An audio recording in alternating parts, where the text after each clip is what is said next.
Welcome to my channel, and this is going to be a review of this particular airsoft pistol. Some of you may have already guessed it, but this is a 6-hour p226 made by Tokyo Marui. This gun is plastic, and I got it used it. There is a missing screw right here, as well as a crack on the slide right here, if you can see this. However, I got it for about 1/3 of the original price. This gun retails for around $170 US, I believe, which is quite expensive. The stainless one is actually more expensive than the plastic one, but the black one, they're both made out of plastic. So let's get on to the gun. This gun is, as I mentioned before, for all plastic except for the magazine and some internal parts. There is a sight which is quite nice right here, and this gun is a double action, single action, like the real steel. So how does that work? Is that you load the gun in. This magazine is not loaded, so it locks. So to carry this gun, you have to really decock it. So it goes back into a double action trigger. It's a long, heavy trigger. Once you fire that, the gun cycles back and goes back forward, and then you have a single action. And the next shot is also single action until you fire all the rounds and the gun locks. I'm not really sure about this double action trigger. It's very, very heavy, but it is one of the safety features of this gun. However, the single action is very, very light, and I like the single action a lot. There's a rail on the bottom of this gun, which you can put accessories on it. It is a standard rail, so no adapters needed. The grips are plastic. They have I think the right trademarks. I can't see Tokyo Marui on the grips. However, the trademarks on the right side of the gun is it's Tokyo Marui.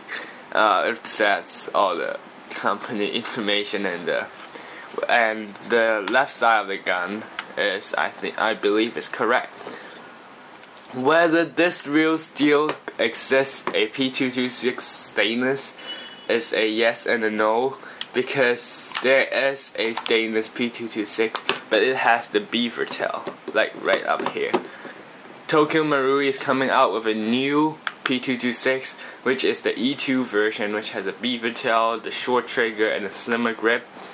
However, I think I like this better, because I have relatively big hands and I grip on this very comfortably. So I like the grip of this. And ergonomic wise, this gun is quite good. The slide lock is right here, so it's on the right spot. The magazine release is it is quite shallow, but it doesn't have it's not very positive, but it does its job. It's not like a Glock where you have to reach really forward. This decock, you have to get used to that, but once you get used to that, it's really simple. You just decock it before you send it back in the holster. This is a CQC holster. It's a clone again.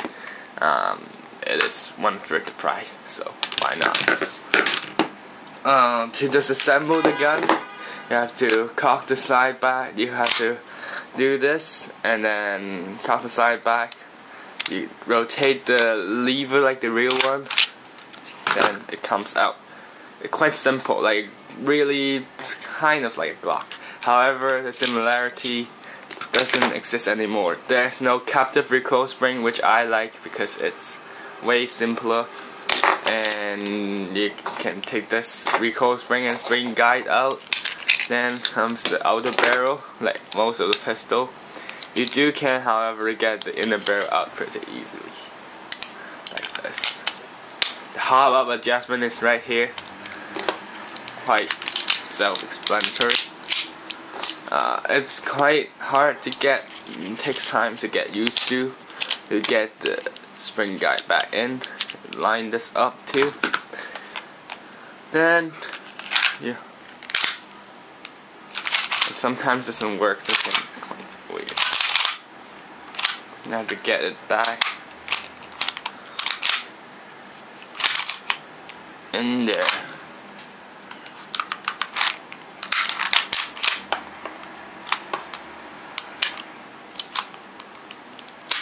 Yeah, that's it. And then you may think that this gun has no safety, but Marui made a safety into it, like the Glock, which has no safety, which has a safety on the bottom right there. This gun's safety is right here. So you press this in, and the take down lever comes out, and the gun can fire. Both cocked and decocked. You can see how that's worked. Purposefully engineered it in. If the safety is not on, the trigger can go through right there. But when it's on, it blocks it. So it's a purposefully built mechanism. I think it's not exactly useful.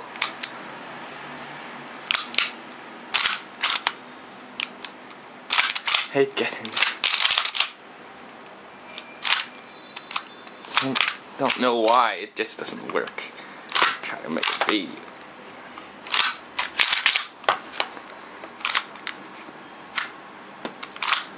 Yeah, that's it. So, safety right here. Yeah, accidentally engage it, and you can't take it off without a second hand. So, not cool. For lefties, the ergonomic is not that good, because you can't reach anything with a left hand.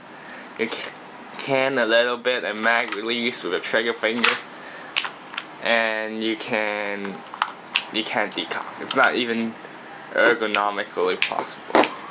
However, another point is that it's quite hard to get the slight lock on. You have to kind of bite it in with your thumb, which can be quite hard with gloves. I like the thicker grip on the 6 Hour. I think it fits my hand better. So overall, I like this gun. This is a solid performer. It is quite accurate. However, there's some leak in this magazine. They're now coming up with a new magazine for the E2 version, which I think should work with this older p226, as they shoot in the real steel. They said that the new version, the E2 one, has 20% more recoil. Don't know how to measure it. Maybe it's just gimmicks. I got this for a good price. I think this is a nice gun. The stainless finish on this feels like a toy, but it looks really like a stainless steel gun. I think it looks quite nice, except for the track, because the previous user is using green gas, which I will use too. Tokyo Marui, they prefer 134A. However, you may choose to use green gas or propane. So I like the ergonomic, as I'm right-hander, not big hands. If you have small hands and you're a lefty, buy another gun. The rail, I'm not really sure. It's curved. However, I think it will work. It shoots pretty nice. The recoil is not as strong as a Glock 17 with a metal slide or a KP07 with a CO2, but it's a plastic gun. It doesn't sound as good, but it definitely looks good and shoots alright. Thanks guys, subscribe to my channel, and thanks for viewing. Hope you find it useful.